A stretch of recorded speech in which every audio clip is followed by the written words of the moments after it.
سلام. آموزش امروز تبدیل تسمه بلند به تسمه کوتاه هیدرولیک ماشین روا یا آردیا داریم. این تسمه پابریکیشه که تسمه بلنده، این هم یه تسمه تهیه کردم که کوتاه تره. بریم برای توضیحاتش.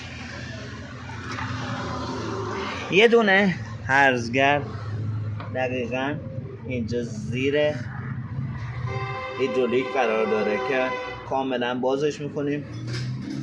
یه کمپرسور کولر داریم و یه هرزگرد اصلی، یه پولی سر میله. بریم برای جا زدنش و توضیحات دیگرش. یه هرزگرد داره زیر هیدرولیک که کاملا ما بازش میکنیم.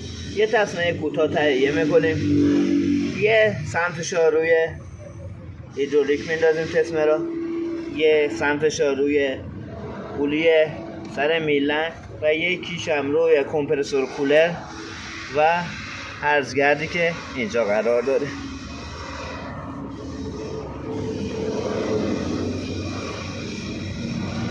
برای محکم کردن تسمه که سر جاش محکم بمونه، دقیقاً زیر خودرو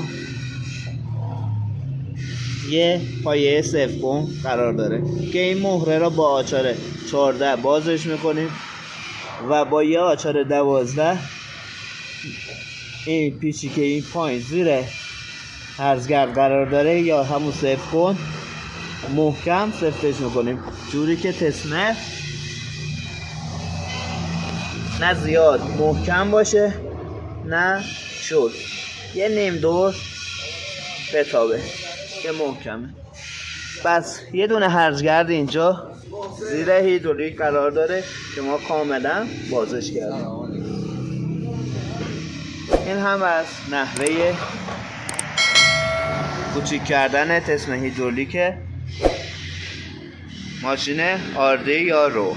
امیدوارم از این آموزش خوشتون اومده باشه.